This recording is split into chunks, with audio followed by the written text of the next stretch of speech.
Shalom teman-teman Elevate semua. Dimanapun dan kapanpun kalian berada, mari dengan segenap hati kita bawa pujian syukur kita bagi Tuhan. Kita bawa yang terbaik bagi Yesus Kristus Tuhan kita. Segala puji syukur hanya bagimu Tuhan, sebab Kau yang layak dipuja. Kami mau bersorak tinggikan nama-Mu. Haleluya. Segala puji syukur, segala puji syukur hanya bagimu Tuhan, sebab Kau yang layak dipuja. Kami mau bersorak tinggikan nama-Mu. Haleluya. Sorak haleluya. Soraklah haleluya. Soraklah haleluya.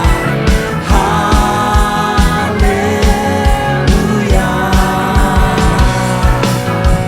Soraklah haleluya.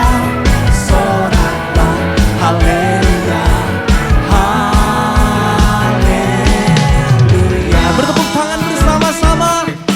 Saya undang semuanya kita bangkit berdiri bersama. Dengan lebih sungguh lagi kita nyanyikan bagi Tuhan kita. Segala pujian syukur hanya bagimu. Segala puji syukur hanya bagimu Tuhan, sebab Kau yang layak dipuja. Kami mau bersorak Tuhan, kami mau bersorak tinggikan nama-Mu. Haleluya. Mari Elevate kita sorak-sorai bagi Tuhan. Soraklah haleluya. Soraklah haleluya. Haleluya.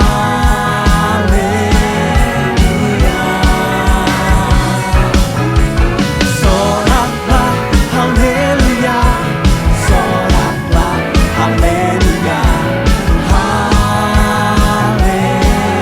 Haleluya. Dengan satu suara kita nyanyikan. Soraklah haleluya. Soraklah haleluya. Haleluya.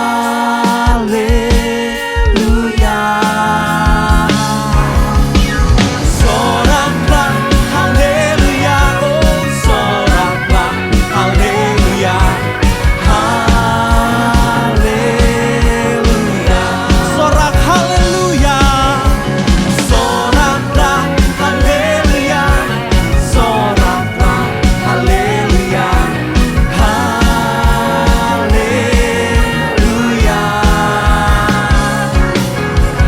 Soraklah haleluya. Soraklah haleluya. Haleluya. Haleluya.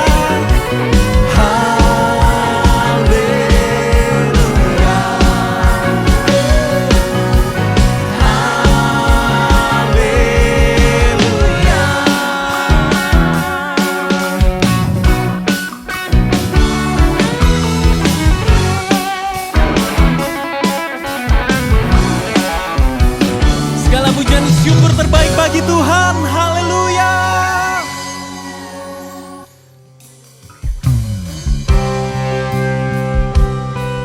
Sungguh kami bersyukur mengenal-Mu. Sungguh kami bersyukur menjadi anak-anak-Mu Tuhan. Siang ini kami bawa pujian syukur kami yang terbaik hanya bagi-Mu. Terima kasih Tuhan. Anugerah-Mu kepadaku tak pernah berubah. Perbuatan-Mu terlukiskan dalam hatiku. Tercengang-ku dibuat-Mu kagum padamu. Tak ada hal di hidupku yang luput darimu. Kau indah, Kau Kau mulia, tiada sepertimu. Ku ingin hidupku menyenangkanmu.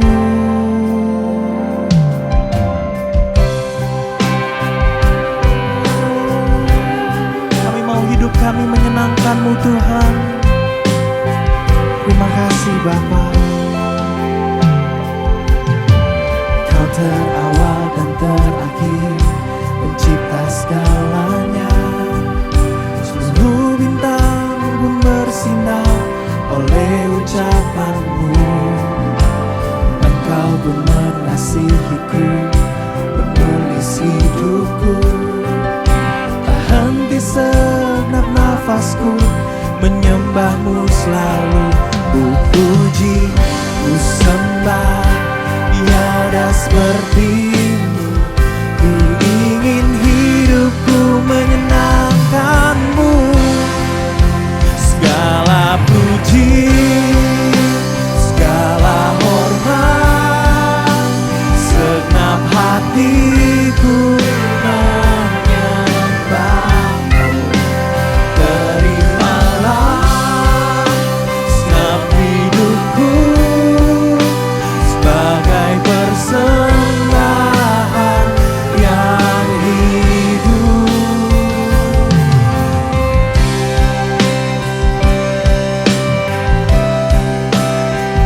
Jadi persembahan yang hidup. Kau terawal dan terakhir, pencipta segalanya. Seluruh bintang pun bersinar oleh ucapanmu.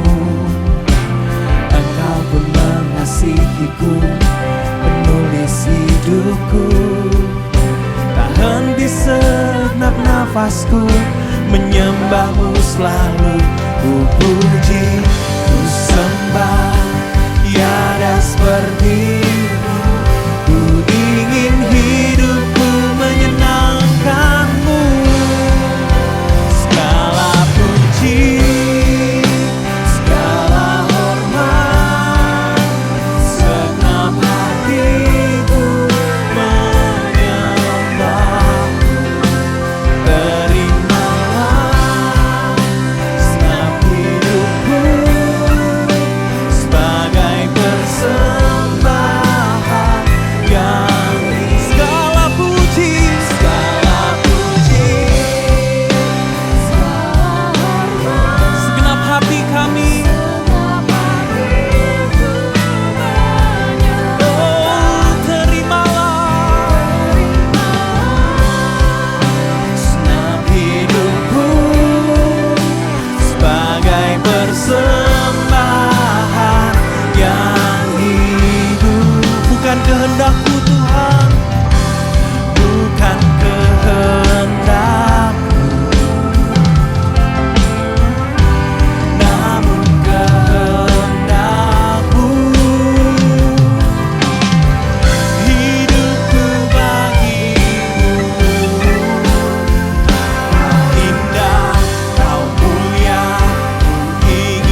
hidup kami sungguh menjadi persembahan bagi-Mu Tuhan.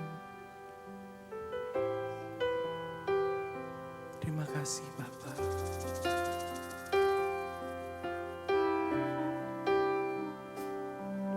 Kami mau berserah sepenuh hidup kami hanya bagi-Mu Tuhan.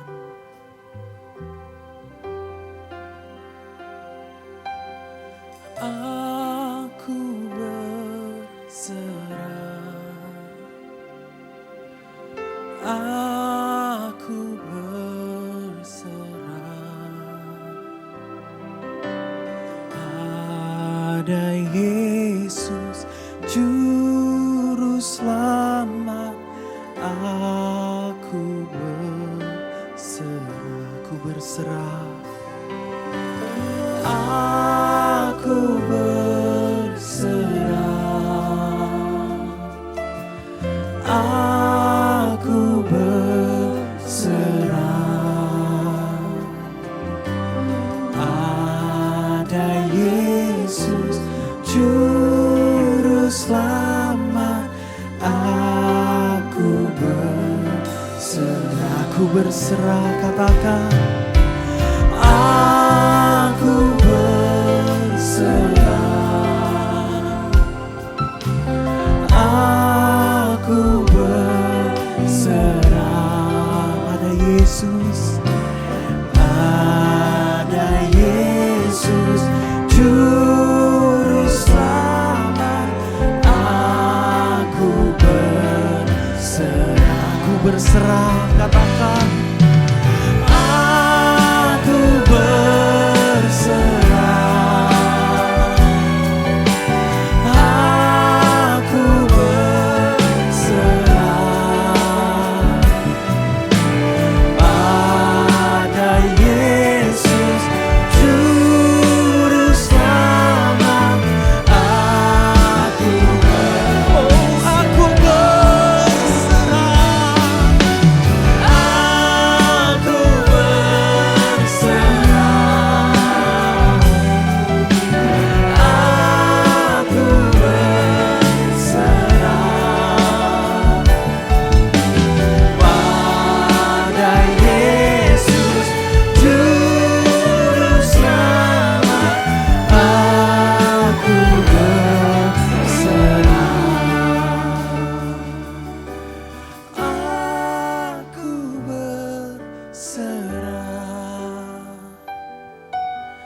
Aku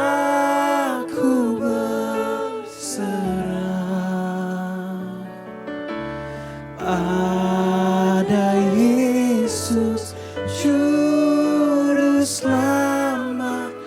Aku berserah hanya pada Yesus, pada Yesus Juru Selamat. Aku berserah.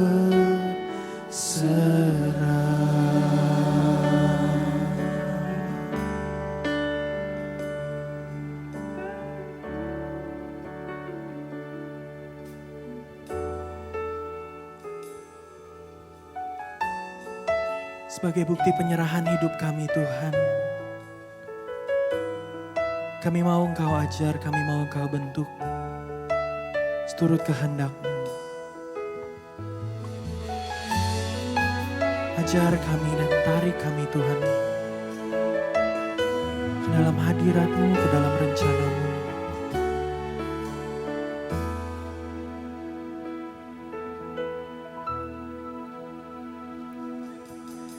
Tarik aku dekat padamu, itu lebih dari berkat yang Kau beri. Kau sendiri hartaku, lebih dari permata dan semua yang ku miliki. Tarik aku dekat padamu, buatku mengerti segala rencana-Mu. Aku Aku rela lakukan semua yang kau inginkan, bukti kasih pengabdianku. Sungguh siapakah aku ini Tuhan, tak lebih dari abu halus. Kau jadikan berharga di hadapanmu, milik kesayanganmu. Sungguh siapakah aku ini Tuhan, cari bencana keindahan. Pada hari datangmu kau muliakan aku, tertanam di kerajaanmu.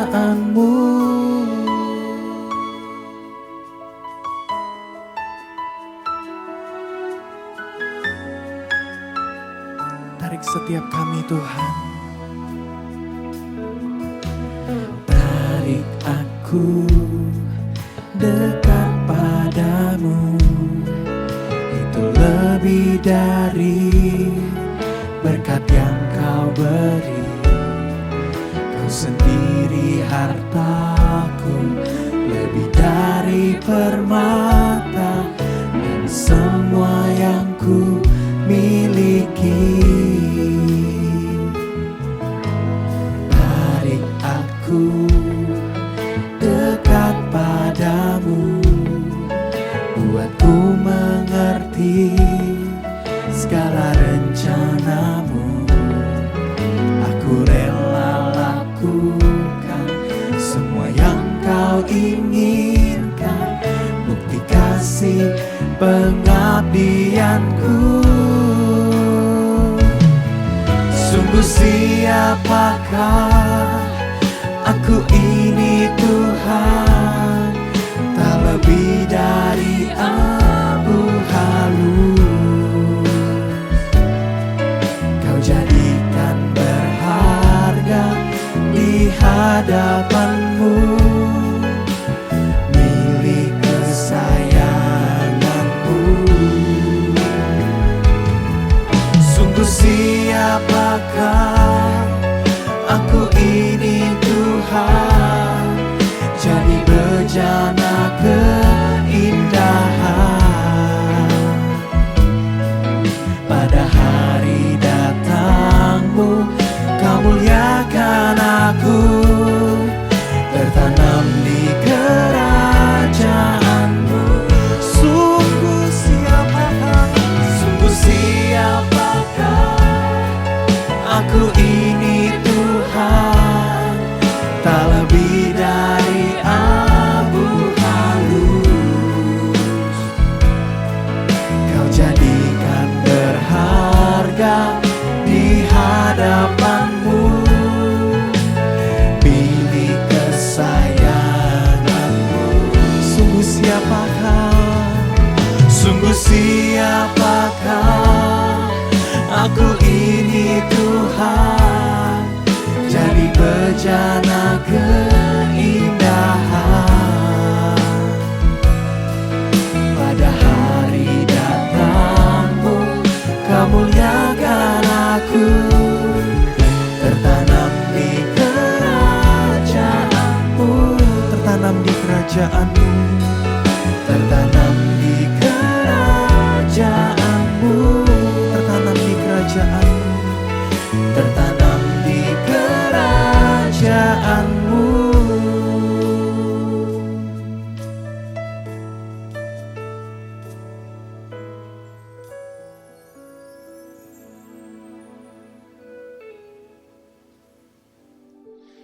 Mari kita tundukkan kepala, kita berdoa. Allah Bapa yang kami sembah dalam nama Tuhan Yesus Kristus, terima kasih karena pada siang hari ini kami boleh kembali beribadah. Sempurnakan kami dengan firman-Mu, sembunyikan hamba-Mu di belakang-Mu. Biar bibir hamba-Mu ini menyampaikan apa yang ingin Engkau sampaikan.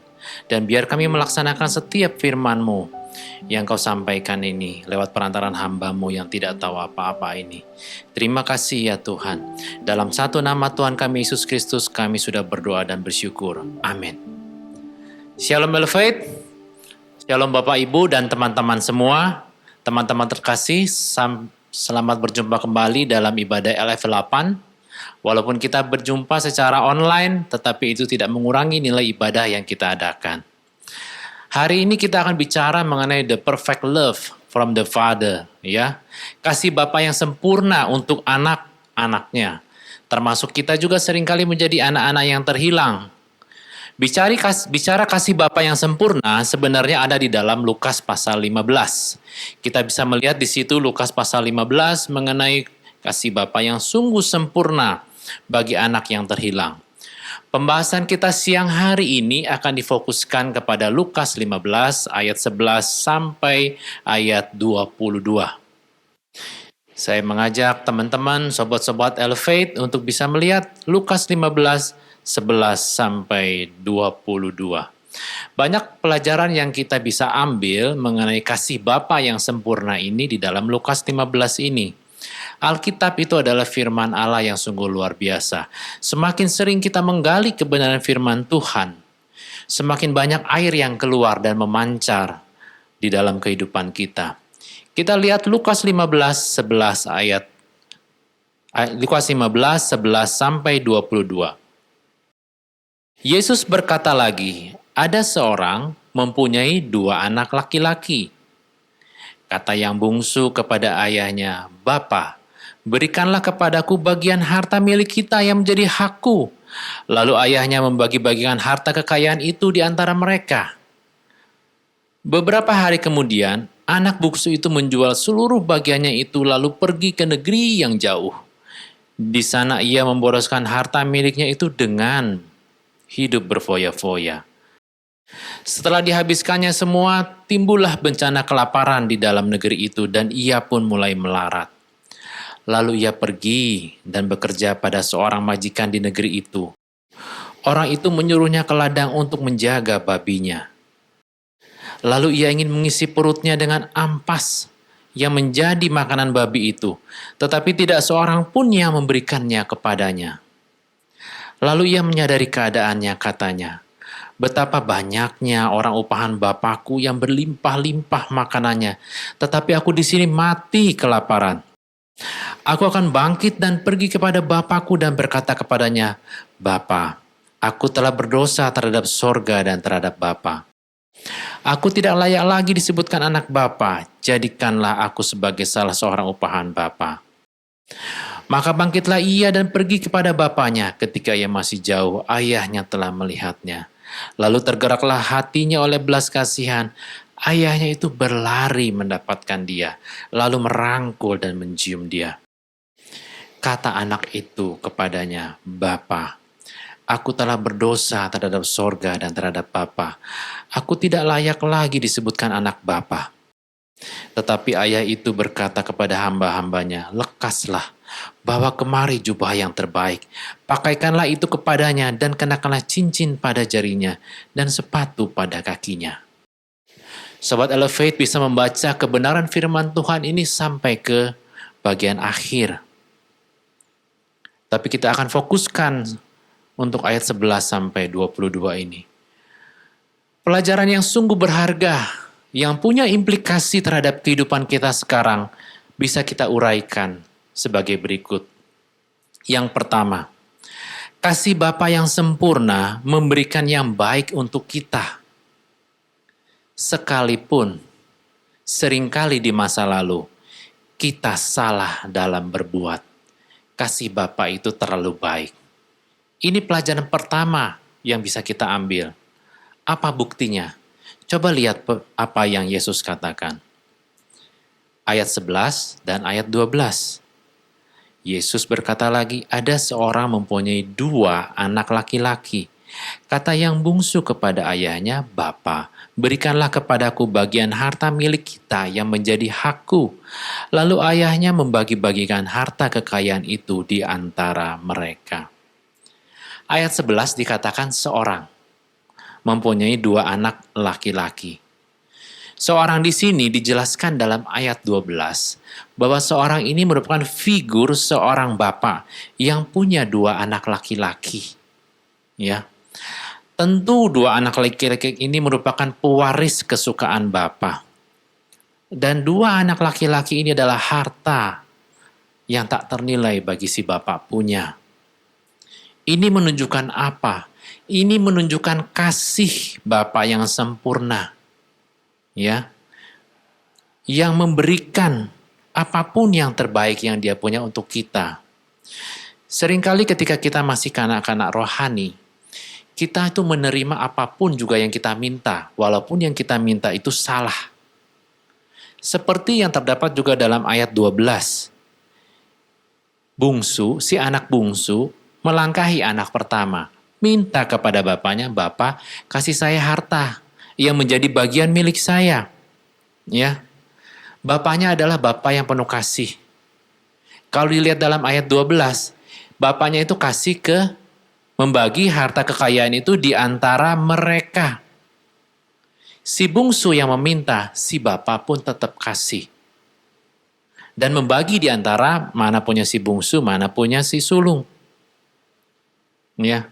Perhatikan di sini, si bungsu yang meminta kekayaan dari bapaknya itu adalah sebenarnya anak yang kurang ajar sebetulnya. Kenapa? Karena bapaknya itu masih hidup. Di dalam banyak tradisi, termasuk tradisi kita sekarang, ya, ketika kita meminta harta bagian milik kita kepada orang tua, pada waktu orang tua itu masih hidup, kita itu sebenarnya anak yang kurang ajar, yang tidak tahu diuntung, dan sebetulnya yang tidak tahu malu. Ya. Cuman kita lihat di sini, bapak ini bapak yang begitu baik. Tetap diberikan kepada si bungsu. Dan dia juga bagikan mana yang menjadi bagian si sulung. Dia adalah bapak yang adil dan bapak yang penuh kasih. Sekalipun kita zaman dulu, ketika kita masih kanak-kanak ataupun sekarang kita masih kanak-kanak, kita memiliki banyak salah. Bapak itu sebetulnya tetap bapak yang baik. Yang kedua, ya, kesimpulan yang dari pelajaran ini yang kita bisa ambil adalah sebetulnya tidak ada kehidupan yang baik di luar lingkungan kasih Bapa yang sempurna itu. Ya, nggak ada. Kalau saudara keluar dari lingkupan kasih Bapa, dari kasih Tuhan, saudara tidak mungkin mendapatkan kehidupan yang baik. Ayat 13 katakan demikian. Beberapa hari kemudian, anak bungsu itu menjual seluruh bagiannya itu, lalu pergi ke negeri yang jauh. Di sana ia memboroskan harta miliknya dengan hidup berfoya-foya. Setelah dihabiskannya semua, timbullah bencana kelaparan di dalam negeri itu dan ia pun mulai melarat. Kisah ini disebutkan apa? Beberapa hari kemudian si bungsu itu, kemana tuh? Si bungsu itu adalah menjual seluruh miliknya. Pergi ke negeri yang jauh, berfoya-foya. Bicara tentang warisan, harta yang diberikan oleh bapaknya, ya, kepada anak yang kurang ajar ini, ya, dalam tanda kutip anak si bungsu ini. Kemungkinan harta yang diberikan oleh si bapak adalah uang. Kemungkinan emas. Kemungkinan perak. Kemungkinan kambing domba. Bisa juga tanah atau harta benda lain yang diberikan oleh si bapak. Oleh si bungsu ini dijual semuanya. Dijual, ya. Kalau dalam zaman sekarang ini berarti yang terjadi adalah terjadi mismanagement dalam pengelolaan harta anak si bungsu. Kalau dalam beberapa hari dijual, berarti yang terjadi adalah implikasinya kemungkinan penjualan tidak dilakukan secara tepat. Harta yang dimiliki dijual secara asal-asalan. Yang penting cepat jadi duit, cepat dapat uang. Seringkali kita sebagai orang Kristen, ya, juga berbuat demikian. Kita diberkati di dalam setiap pekerjaan, dalam setiap karir, dalam setiap bisnis yang kita lakukan. Tetapi kita tidak mengelola apa yang sudah Tuhan berikan itu dengan baik. Tidak melakukan manajemen aset yang memadai. Tidak melakukan manajemen keuangan yang memadai. Aset yang kita punya seharusnya dijual pada harga yang lebih tinggi pada saat dibandingkan dengan pada saat kita membeli. Atau aset yang kita punya dilakukan investasi yang lebih baik untuk masa depan. Anak bungsu ini bersifat ceroboh, dalam beberapa hari dijual semua, yang penting dia dapat uang. Lalu pergi ke negeri yang jauh. Bicara pergi ke negeri yang jauh dari si anak bungsu ini, berarti anak bungsu ini ingin bebas. Anak bungsu ini ingin lepas hubungan dari bapaknya. Bebas menentukan dirinya sendiri, di luar kehendak Bapa. Ternyata kebebasan yang seperti ini juga dijumpai oleh orang-orang Kristen zaman now. Banyak orang Kristen itu ingin hidup suka-sukanya sendiri. Orang Kristen itu tidak bisa hidup lepas dari kasih Bapa yang sempurna. Dan kasih Bapa yang sempurna hanya ada dalam diri anaknya yang tunggal, Tuhan Yesus Kristus. Anak bungsu bersifat ceroboh. Ya, ceroboh, menjual segala harta miliknya, dapatkan uang, hidup berfoya-foya. Seringkali kita pun mungkin di masa lalu, secara sengaja atau tidak sengaja, saya dan Anda mungkin berbuat demikian. Kita lanjutkan kembali ayat 14. Dalam ayat 14 diceritakan bahwa harta anak si bungsu itu habis. Muncul bencana kelaparan, ia mulai melarat. Ya. Yang dilakukan oleh si anak bungsu itu adalah anak bungsu hanya menyegarkan keinginan dagingnya untuk sesaat kenikmatan. Pada akhirnya ia menderita krisis kelaparan di negeri yang jauh. Diibaratkan zaman sekarang ini, anak bungsu ini memang melakukan mismanagement tadi, dari pengelolaan aset yang salah, pengelolaan keuangan yang salah. Apa yang dia punya dia habiskan untuk kepentingan dan keenakan dagingnya sendiri. Sehingga ketika krisis muncul, ia tidak dapat bertahan. Kenapa ia tidak dapat bertahan?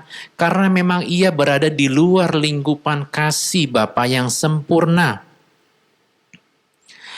Kalau kita lihat pelajaran Alkitab ayat 13 dan 14 ini, saya melihat seringkali saya dan mungkin juga Anda dan kita semua sebagai orang Kristen, mungkin kita juga pernah berbuat salah. Memenuhi kebutuhan tersier terlalu banyak. Sehingga yang terjadi adalah pada saat kita mengalami resesi, kita tidak dapat memenuhi kebutuhan primer dengan baik. Contohnya, sekarang saat pandemi corona, begitu banyak orang yang dulunya kaya, sangat kaya, usahanya sangat maju, namun tidak melakukan manajemen perusahaan yang profesional. Sehingga pengelolaan keuangan perusahaan ambrol, amburadul, perusahaan tutup. Hal-hal seperti ini menunjukkan sifat tindakan di luar kasih Bapa seperti si anak bungsu, karena tidak mengikuti jejak kehidupan sang Bapa. Saya pribadi sudah bertemu dengan orang-orang yang 10 tahun lalu, 15 tahun lalu, 20 tahun lalu adalah orang-orang yang sangat kaya, sangat terpandang.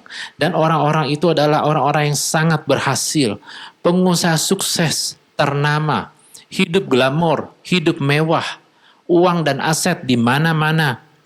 Namun di saat sekarang, bahkan sebelum pandemi corona ini terjadi, ia sudah memiliki sisa harta sangat sedikit dibanding dahulu karena salah mempergunakan aset-asetnya dan keuangannya.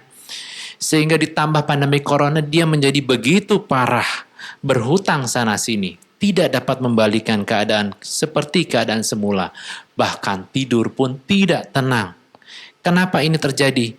Karena adanya tindakan yang sembrono, yang suka-suka sendiri di masa lampau, keluar dari lingkungan kasih Bapa yang sempurna. Sebenarnya kasih Bapa itu melindungi dan menuntun kita semua orang percaya.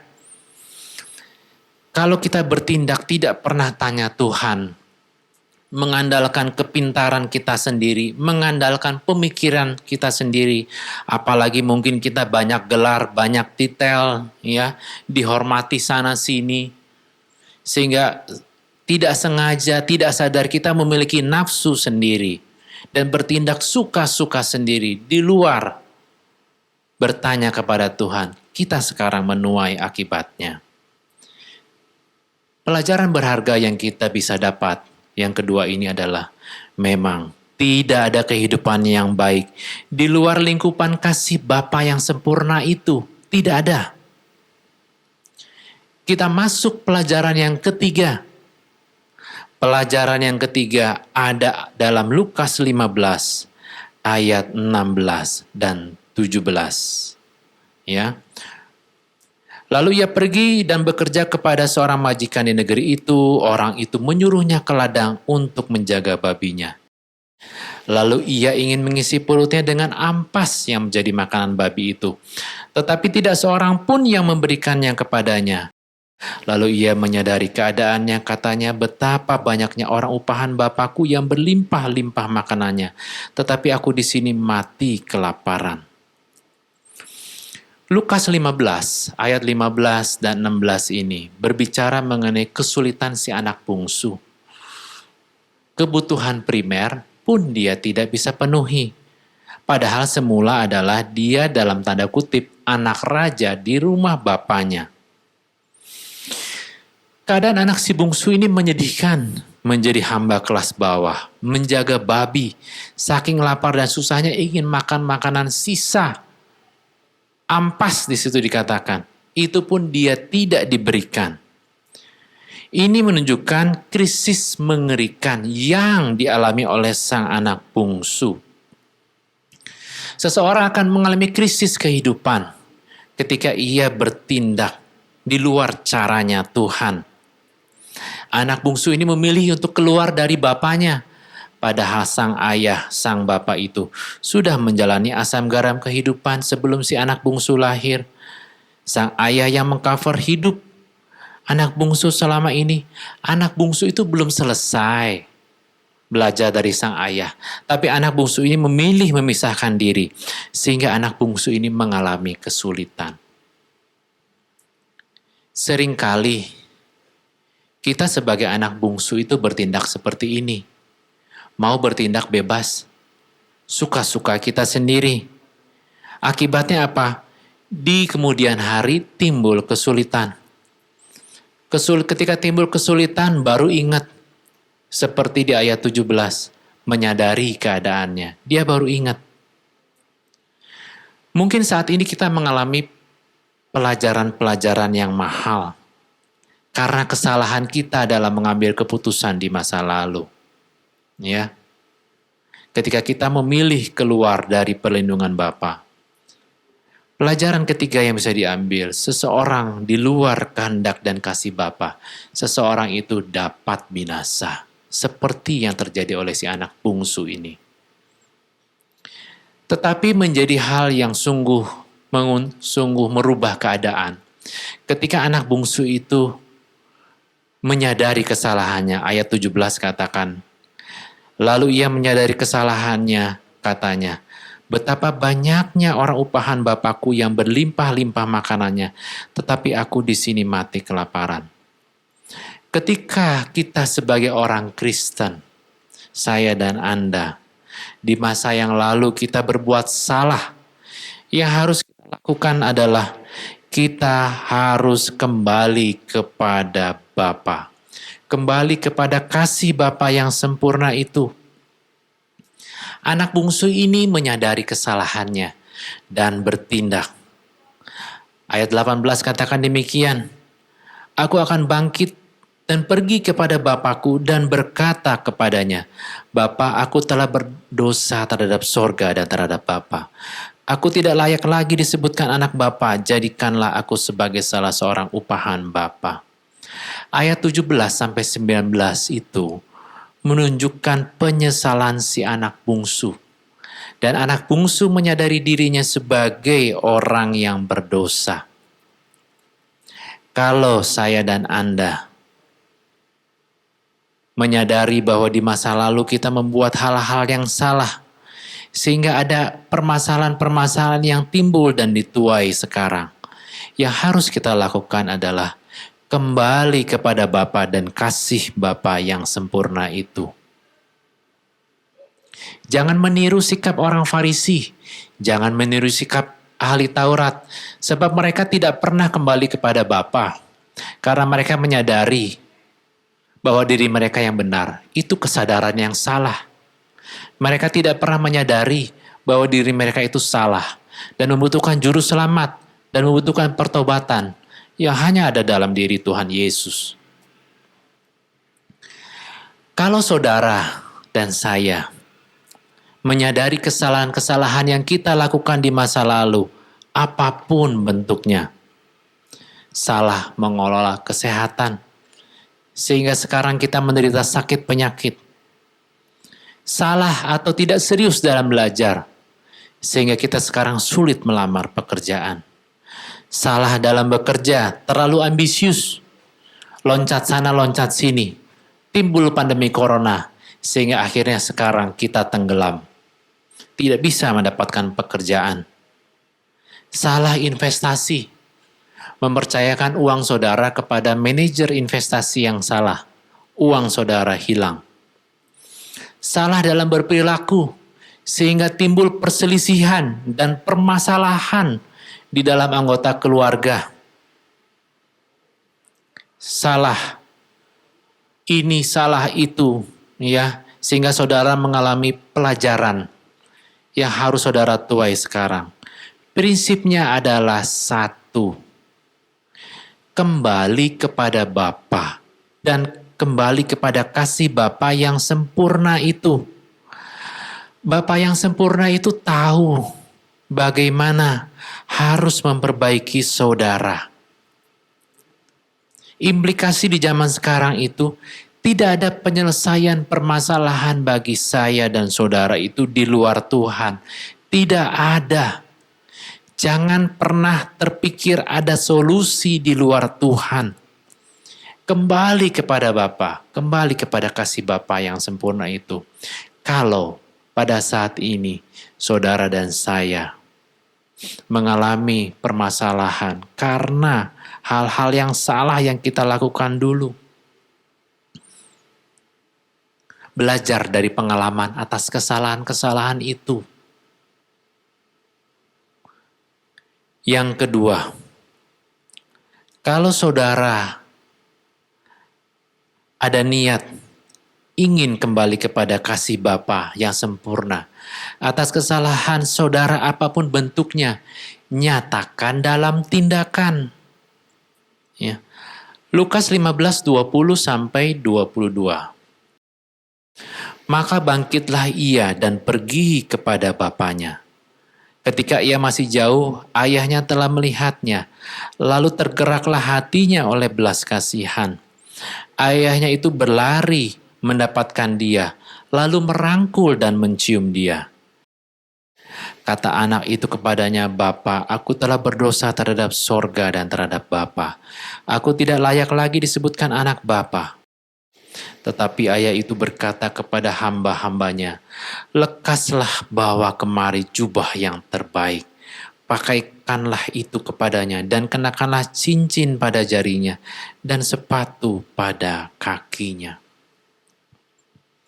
Saudara misalnya mengalami kesalahan, melakukan kesalahan di masa lalu, salah mengelola kesehatan, merasa umur masih muda, makan sembrono, sehingga sekarang menuai begitu banyak penyakit. Kalau saudara mau kembali kepada jalan yang benar, tentu harus ada tindakan yang harus dilakukan. Perbaiki pola makan, olahraga yang baik, ikuti petunjuk dokter, sehingga tubuh saudara dimungkinkan untuk recover kembali. Kesalahan apapun yang saudara lakukan di masa lalu, kalau saudara ingin kembali kepada Tuhan yang benar, kepada kasih Bapa yang sempurna itu harus dinyatakan dalam tindakan. Misalnya saudara ribut sama mertua, ya. Paling sering itu adalah menantu dan mertua itu ribut. Sering sekali, ya. Saya baru-baru ini sempat menerima konseling dari seseorang sampai 3 jam lebih. Berbicara mengenai ributnya dia dengan mertua. Ya, karena dia adalah menantu. Ada kesalahpahaman yang terjadi, sehingga terjadi keributan, sehingga terjadi hubungan yang meruncing, bukan hubungan yang erat mendekat, tetapi hubungan yang tajam dan dimungkinkan saling menyakiti satu sama lain. Kalau saudara ingin kembali ya kepada kasih Bapa yang semula, nyatakan dalam tindakan. Dalam case tadi, si menantu yang ribut dengan mertua, berhenti berbicara yang buruk tentang mertua. Kasihi dia, doakan dia. Dan berdoa juga untuk diri sendiri, minta pengampunan Tuhan. Supaya Tuhan memurnikan diri. Kesalahan apapun yang saudara buat di masa lalu, saudara harus mengambil tindakan iman. Kalau saudara mau kembali kepada jalannya Tuhan, kembali kepada kasihnya Tuhan. Ya. Saudara dulu salah dalam mengelola aset, sehingga uang saudara habis. Belajarlah dari pengalaman itu. Milikilah wawasan yang baik sebelum melakukan investasi, sehingga ke depan ketika saudara berinvestasi tidak jatuh ke dalam lubang yang sama. Berdoa dan bertanya kepada Tuhan, apakah investasi ini harus saudara lakukan atau tidak. Apapun permasalahan saudara yang saudara alami hari-hari ini, kembalilah. Kalau saudara dulu berada dalam usaha yang salah, saudara harus punya tindakan, kembali kepada jalan usaha yang benar. Kalau saudara dan saya dulu memiliki perkataan yang salah, yang tajam. Kalau orang Jawa mungkin ngomong nyelekit. Kembalilah kepada perkataan yang benar, yang halus, yang ramah, yang memberkati satu sama lain. Saudara di masa lalu mungkin memiliki cara hidup yang salah, yang sembrono, yang suka-suka sendiri. Milikilah cara hidup yang benar. Saudara dalam berumah tangga mungkin juga mengalami permasalahan dengan pasangan saudara. Berhenti untuk memperlebar permasalahan. Duduk diam. Dan milikilah niat untuk kembali dalam tindakan yang benar. Kasihi pasangan hidup saudara, rangkul dia, peluk dia.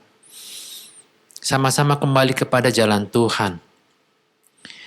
Apapun yang terjadi dalam kehidupan saudara di masa lalu yang salah, kembali kepada jalan Tuhan, kembali kepada kasih Tuhan. Seringkali ketika seseorang itu berada dalam tindakan yang salah, yang dia lakukan ialah dia menyesali dirinya terus-terusan. Kadang-kadang ada yang ekstrim, menangis berhari-hari tiada berhenti, sehingga kadang-kadang malah menimbulkan depresi yang mendalam. Dia merasa bahwa dirinya begitu salah, begitu kotor, begitu cacat, begitu meleset. Tindakan seperti itu yang berada di dalam penyesalan terus-menerus juga bukan merupakan tindakan yang baik. Saudara harus kembali kepada Tuhan. Dan yang luar biasanya kalau kita baca kebenaran firman Tuhan ini ya, coba dilihat tuh ya. Ketika si anak berkata, "Bapa, aku telah berdosa terhadap sorga dan terhadap Bapa. Aku tidak layak lagi disebutkan sebagai anak Bapa." Bapaknya itu mau merangkul dan merawat dia. Bahkan kalau di ayat sebelumnya, ketika si anak itu mau kembali kepada bapaknya ya, menyesali segala perbuatannya, dia kembali ya, berjalan kepada bapaknya. Bapa yang jauh itu, ketika melihat anak kembali itu, dia tuh berlari loh saudara. Dia berlari mendapatkan. Kalau saudara di masa lalu mengalami hal-hal yang salah, sehingga timbul permasalahan sekarang dan saudara menyadarinya, saudara mau kembali kepada Tuhan, Tuhan itu berlari merangkul saudara, mau mendapatkan saudara dan tidak membuang saudara. Iya. Ayat 22 itu katakan, Tuhan itu memberikan, Bapa itu memberikan jubah yang terbaik. Memakaikan kepada sang anak, mengenakan cincin, mengenakan sepatu pada kaki sang anak. Berarti bicara apa? Si anak dikasih jubah, dikasih cincin, dikasih sepatu.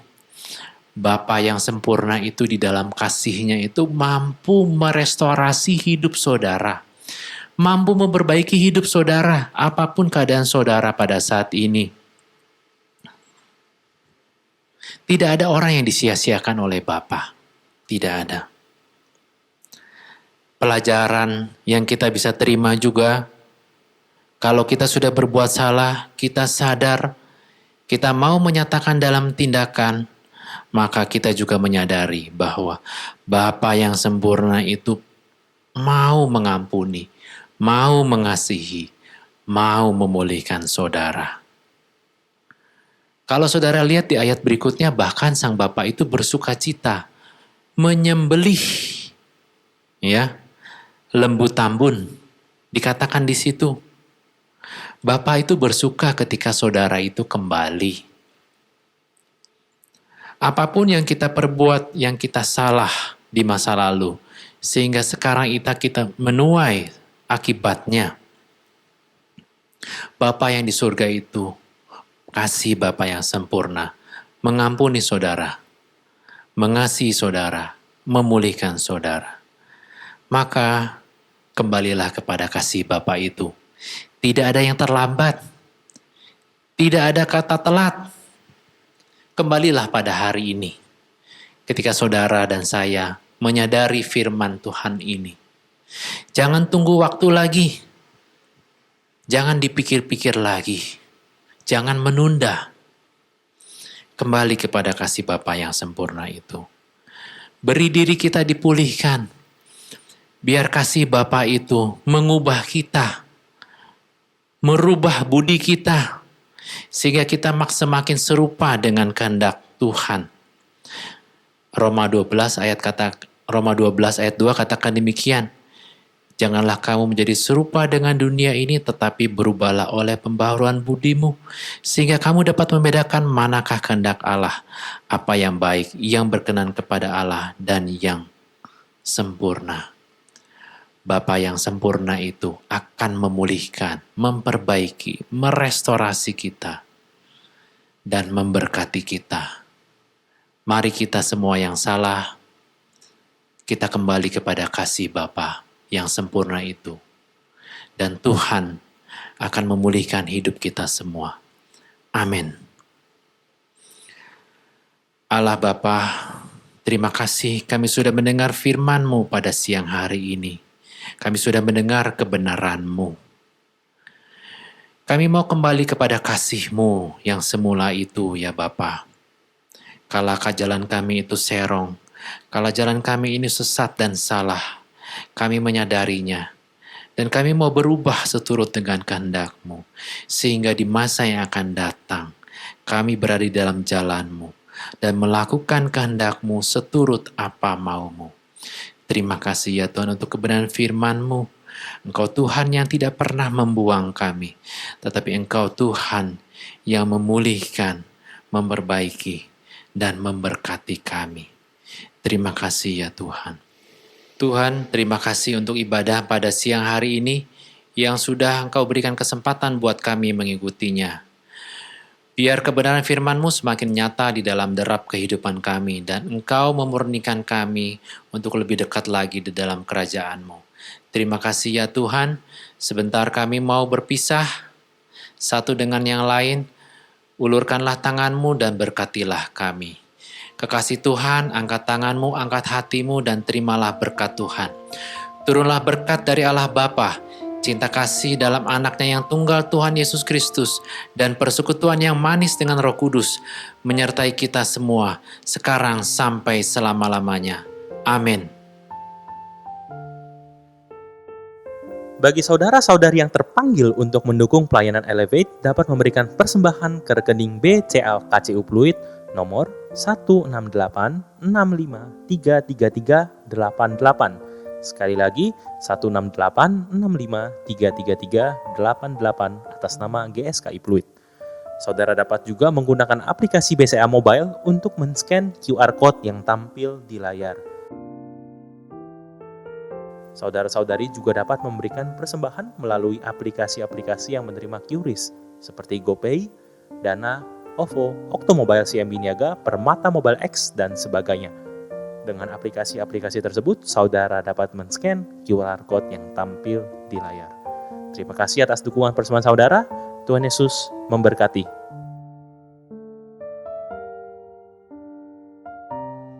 Kami mengundang kaum muda untuk mengikuti Komsel Youth e-Home pada setiap hari Jumat pukul 8 malam di Zoom. Bagi adik-adik remaja, mari ikuti ibadah remaja setiap hari Minggu pukul 10 pagi yang diadakan di Zoom. Ibadah sekolah minggu diadakan setiap hari Minggu di Zoom pada pukul 13 untuk kelas Joy, Hope, dan Love, serta pukul 14 untuk kelas Faith. Kami mengundang kaum wanita dan usia indah untuk mengikuti ibadah Usin Waski GSKI Pluit pada hari Kamis 16 September 2021 pukul 10 pagi dengan tema Melayani Perasaan Tuhan bersama Pendeta Gloria Atmaja.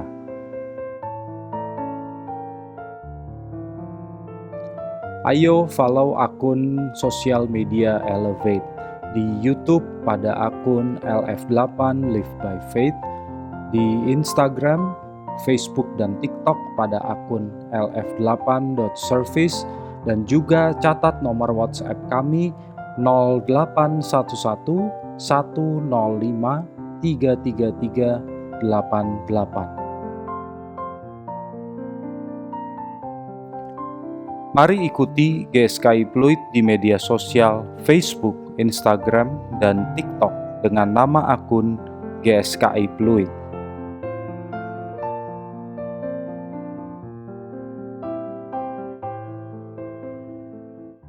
Nyanyi bareng-bareng ya.